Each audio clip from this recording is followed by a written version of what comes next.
Hello and welcome. And we're here at Holistic Investments, and I'm your host, Constantin Kogan. And it's my pleasure to have here with me Wahid Chammas, who's a chairman of Faith Tribe and Faith Connection. Hi, Wahid. Hi, how are you? Thank you for having me. Thank you for being here. It's really a pleasure. We're going to have today really interesting conversation on the convergence between the fashion and metaverse and blockchain, which is quite new to me, I'll be frank with you. But we have a great guest who's going to help us to go into this new world.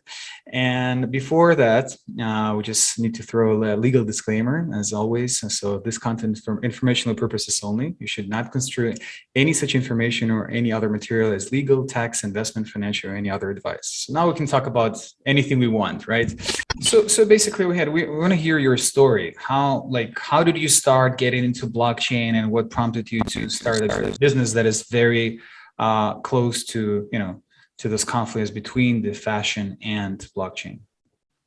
So yeah, Constantine. So I'm actually from the private equity background. So I've been investing pretty much my whole life, and been through many different market cycles. So obviously today's volatility is very interesting, especially on the eve of our launch.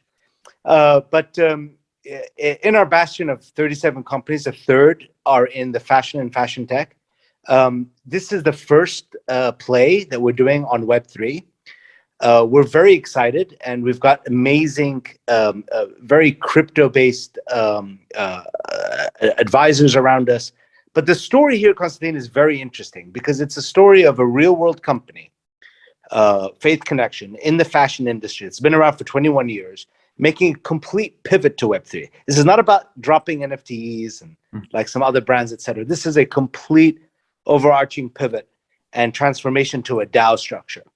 And I did it. I mentioned having 17 fashion tech companies in our ecosystem. Most of them have actually partnered with us in order to make this happen. And what is it that we're building here? We are a brand that had a huge heritage in open source fashion. That's how we started 21 years ago, where we allowed many independent designers and artists to basically choreograph and customize and individualize their designs within our fashion clothing. And it was not until last May, when that whole huge boom of NFTs was going on, that a bunch of luminaries in the crypto space said, you really ought to tokenize this open source fashion design protocol.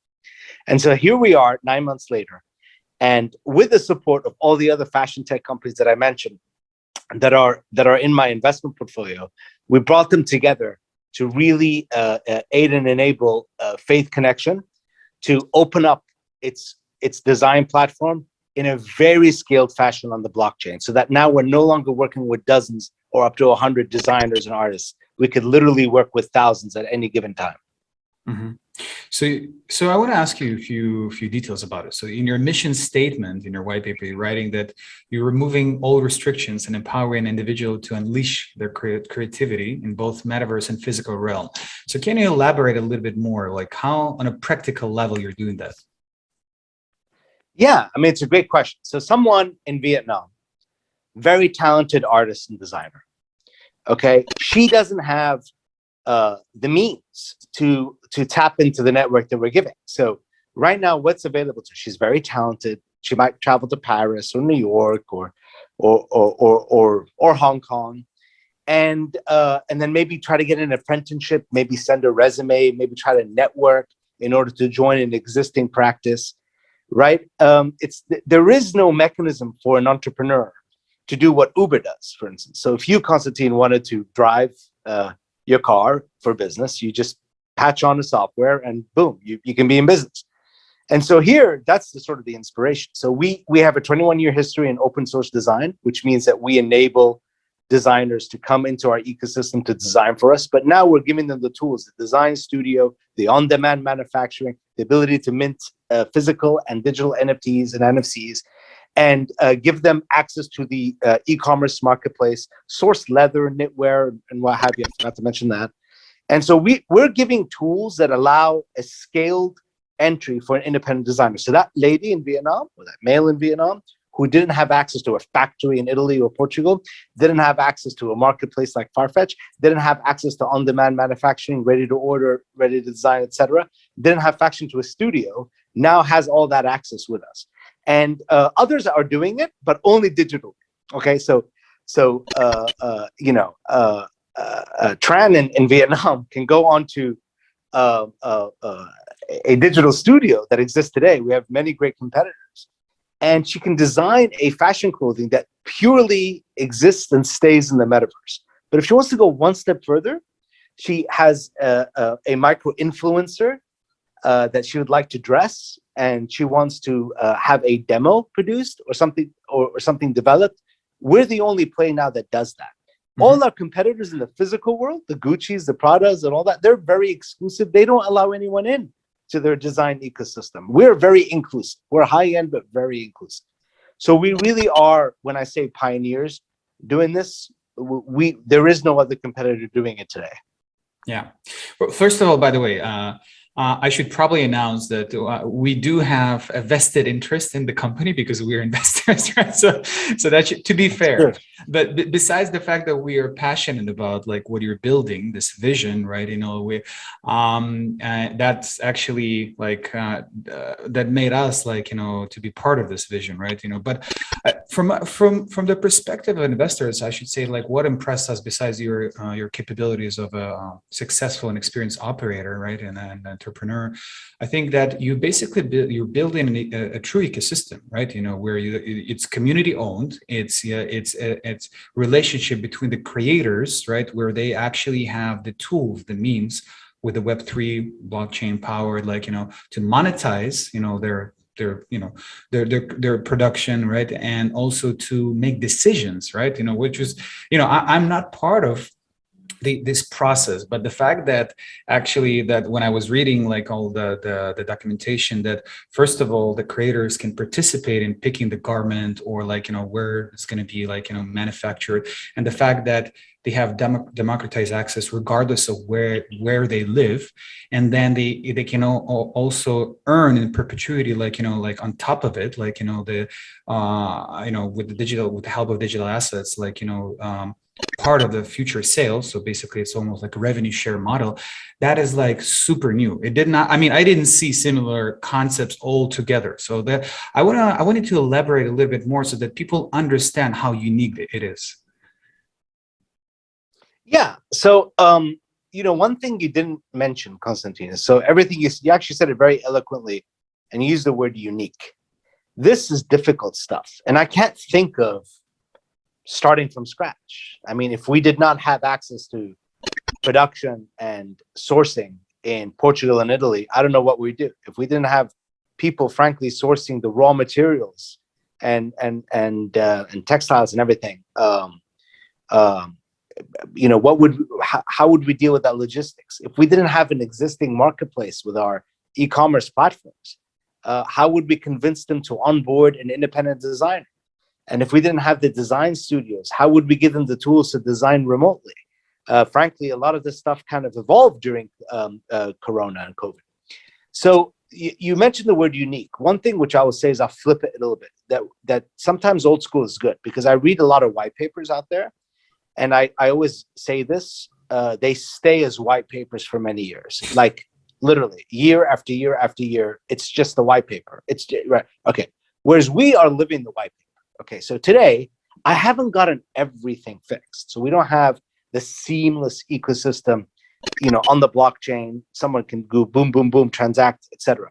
But if someone in Quebec wanted to do something, we have the capability of producing it for him or her today.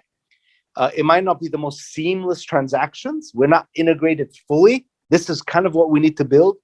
But the ingredients are there. The factory is there. The logistics is there. The design studio is there. The relationships is there. She wants to go to our Instagram, or he wants to go to our Instagram and pick one of our influencers. We've worked with celebrities and influencers all over. I mean, people spend so much money trying to do this. You go on our website, we've got 21 years of that heritage. So what's unique is a lot of companies that are brilliant in the metaverse started from the metaverse. A lot of people in the blockchain started from the blockchain. Here, we've got the old habits, some not very good at all, and we're completely pivoting. And so where we need the help in the blockchain is sort of that connectivity, that seamless sort of network and transaction. But I believe the barriers to entry in my business, we already have. And that's why I keep saying all our competitors are digital only studios. They cannot go that extra step to actually manufacture something.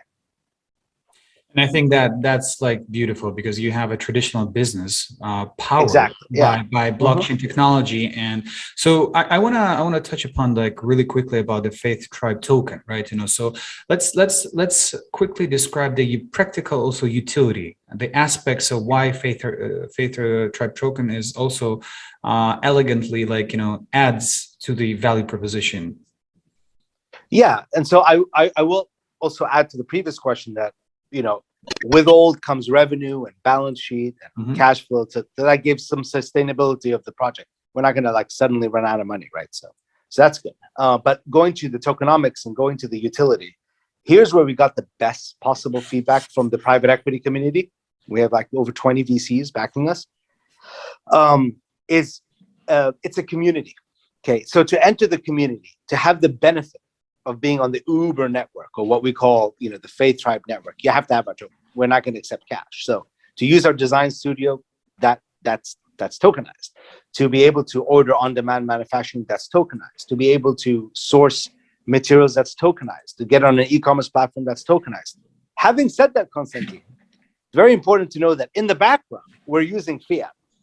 Okay, so the community members won't feel that, but a gentleman in Italy, okay, is not going to give me leather for crypto. They're not there yet. That world is not there yet. Okay, so they need fiat. Okay, they need, they need contracts. Dollars. Yeah, we need banking. We need. So if I'm bringing the real world fashion onto the blockchain, guess what? I still need to deal with the real world. Okay, so we've got the banking, we've got the regulation, we've got the GDPR, so privacy law. I mean, we're regulated, and we have the relationships with the factories. We have negative working capital, so we've got the payment guarantees, and we can order today, sell it today, pay in 3 months. So all that logistical stuff that we do in the background will not be noticed by the blockchain community, but the blockchain community will have full access to that utility token to design, mint, produce, manufacture, sell, market, and they could use the token to buy our clothes, in which case we will burn that token and hopefully over time reduce supply of in circulation. And then finally, you can stake your tokens, earn a lot of rewards, because our staking program is no Ponzi scheme. The staking program where you stake and then the project keeps giving you more and more and more tokens, right? No, our staking program over time is going to be a real peer-to-peer VC-like venture, where there are many designers. They're not going to have the money to come to our ecosystem to buy a token. We're going to allow them. So you can come to our token, to our ecosystem, and borrow the token to use all the tools. And the only difference is you don't get any rewards until the stakeholders get paid first. Okay? So from that context, it is a true sort of in business of fashion ecosystem where everyone is interdependent, and bloggers are get rewarded, and artists and influencers and fashion shows. If we do something in Paris for all our independent designers, that pool pays for that. So yeah, it's very neat.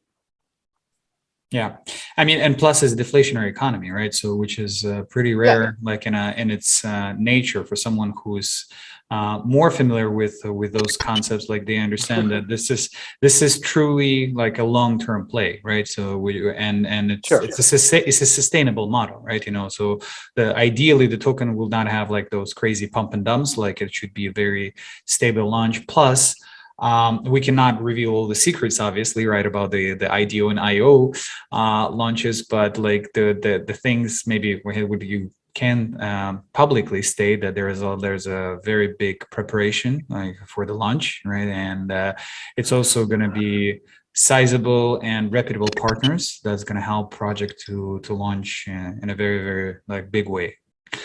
Sure. I mean, great exchanges, great launchpad, top tier. You guys, Red Kite, Synapse.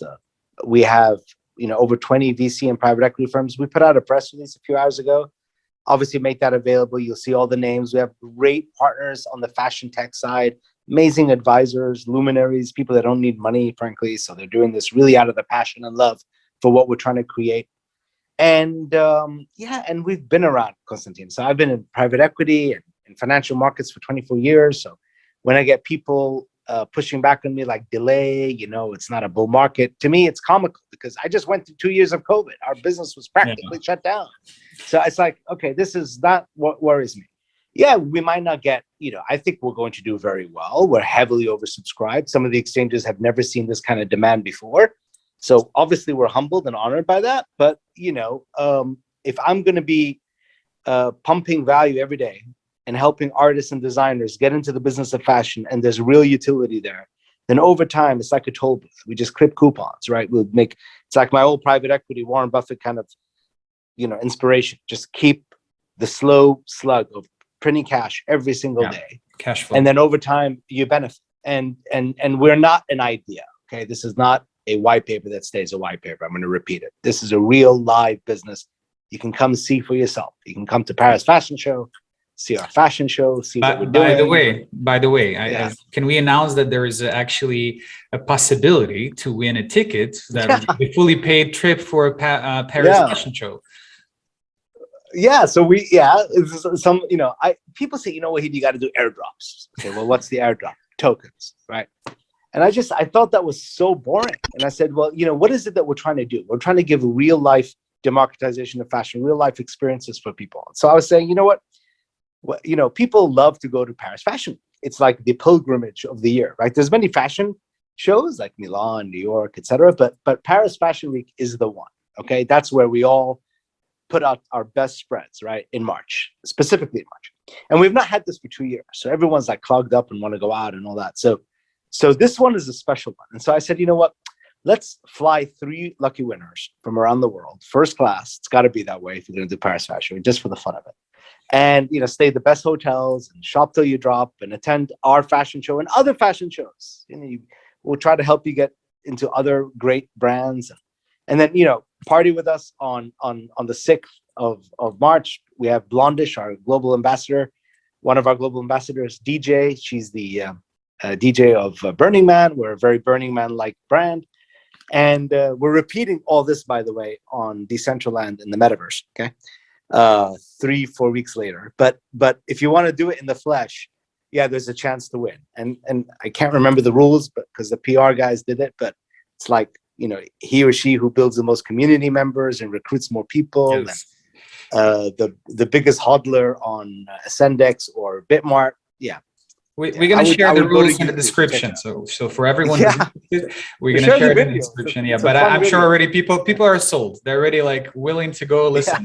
First class Paris Fashion Week. I'm sure there are a lot of people who's going to jump. And it's a physical prize. As you mentioned, most of the people airdrop tokens, which is great, or NFTs, which are obviously valuable. But this is something that is a unique experience. And that's another trait of yours, which I really admire. In every way, Constantin. So I always tell people, so there's a lot of people who have not done crypto that have a little bit of FOMO. They say, but I don't bloody understand it.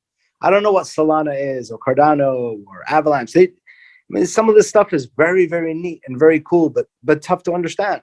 Here, it's a little bit easier to understand. And so I always tell people, look, I'm not going to tell you to buy or sell our token. I'm not going to give you the value proposition. I'll just tell you, what the market's like. So we're a 50 million market cap, but we've spent, 60 million in our brand over 21 years just in invested capital, just investment in IP and what have you. And so it's an arbitrary market cap. We just put it out there so that everyone can enjoy it. And can we also use a little bit of name dropping, if you don't mind? I'm not a big fan of it, but I think it's worthwhile just to say what names from fashion world, from like big names, are supporting your project. So I will, but let me. I'll tell you that. Let me finish my thought to tell you that the industry is $3 trillion. It's a big industry. That doesn't include the metaverse. Independents make up at best 400 to 450 billion. And we're targeting them. And if we give them scale and we take 1% share, it's like 4.5 billion. It's like a very, very big market. So these are real numbers. And you were talking about real experiences. I always tell people, look, the industry is big. We are going to take a share of it. this is much bigger than a lot of things. We're in business today. We're producing cash flow today. And worst come to worst, you could use the token to, put clothes in your closet, or maybe you get to come to a fashion week. So I like to give real life experiences and real value to people who have us. Now you ask me about name dropping. I don't think I need to do that. I would tell you to go to our website. We've got creme de la creme private equity and all this, but that's not what's important here. The barrier to entry is having the best design studio partner, having Platform E, which is the best on-demand manufacturing play. That came out of an investment out of Farfetch, actually. Farfetch is a great e-commerce platform. We use other platforms as well, like Alibaba and others. Hopefully in the future, we'll pick one and work with them exclusively to build a portal dedicated to our independent designers. So when you ask me name drop, I'm not going to name drop. These are the best in the industry. This is the real world industry. I'm forcing on the meta. And frankly, they're all watching and they're saying, Wahid, are you sure you know what you're doing, right? And I talk about tokenomics and market cap at TGE and how much in circulating supply, and then my partners and all these guys look at it and say, but dude, that's like 2 weeks of your cash flow. Like, why do people give a damn, right? So it is tough. It's tough to come from the real world onto to Web3 and migrate easily. And I'm trying, and with humility, you guys will keep teaching me. But it's enough. It's enough to just have guys with in a garage with a dog occupying Web3 projects. It's time for brands like ours to pivot, and I'm sure other brands are going to follow. They're dropping NFTs, but they're not pivoting. They're not revolutionizing their entire business model around Web3. That's what we're doing, and that's very different. And I think that's why it's amazing, because it's above all, it's a community-owned platform, right? And I think that's what people, absolutely, yeah. People who will actually engage with it and try, which I implore, we're going to share the link obviously in the description. So I want you to try on, to go on, to read the white paper, to make sure you understand the grandeur of the vision of. And so I mean, we promise to keep it short, right? I'm sure people they already see your passion. There's no need to sell it. They see that you're not only competent and have like a tremendous experience and able to make it big, but also like this vision is unique. So the last piece I'm usually asking in my show, which is, the name is Holistic Investment. So I believe people invest in ideas not only because they just want to make money, but they want to change the world. So I want to ask you, why are you doing what you're doing? And like, what's the purpose in life for you? What's the purpose? That's a very good one. And you did warn me, you're not going to prepare me. So I enjoy that. Look, let me explain to you. People say, what do you do? So when I was young, they say, what do you want to be when you grow up? Right. So people say, I want to be a doctor to help people. I want to be a policeman to protect people. I want to be a lawyer to bring justice. And being a financier was like, being a douche. Like, what the hell are you supporting, right? It's like, okay, you work on Wall Street, investment banking. And when you've been through so many cycles, you realize that you do have a purpose, okay? And that purpose in finance is to bring capital to people who deserve it and help people who need to use it, okay? And really what I'm doing, or what my team is doing with permissionless ecosystems like what we're doing on the Web3, is really bringing capital to people who deserve it, okay, and using capital for people who would like a return on it, right? So that's basically it. And if you think about it, Constantine, today it's a rigged system. Prada, Gucci have all the capital they need. You go through Corona, call Macron in France and get, free lending. All your employees paid. You're a startup designer. You're a one-man person. Who's going to pay you? The government doesn't pay you. You don't have a payroll for you to get compensated. The scale is not there. Inflation, record inflation, leather, tweed, you name it. Very hard for someone to break that barrier. You don't have the buying power of big brands. So just like, and I'm not going to get so philosophical on you, Constantine, but just like the rich keep getting richer and the poor keep getting poorer because of all the money being printed around the world, the fiat, and really rigging the system, you see that in every single echelon of society. The big companies get bailed out, small ones get ignored. The big designers and fashion brands occupy, the small ones get nothing. So I go back to this vision of finance, getting capital to people who need it and taking it from people who really need your help using it. And it's the same thing with what we're doing in fashion, giving resources to people who are really talented and could use it, and taking it from people who have a lot of capital that want to help and use it. So you're a Web3 fashion Robin Hood. No, it is what it is.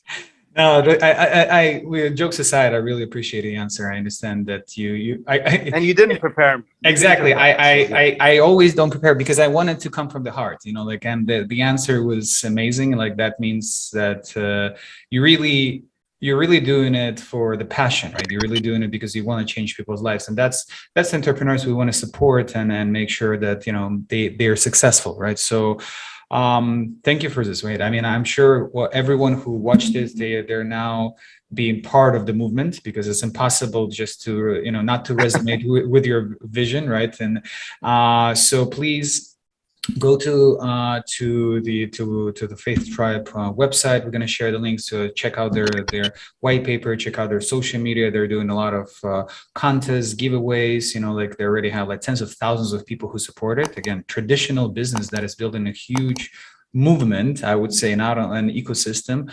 and we'll be happy to see you on Paris Fashion Week. Why not? Yeah, absolutely. You too, Constantine. There's nothing stopping you from coming. Of course. Thank you so much for your time, Wahid. All right. Thank you. Appreciate it.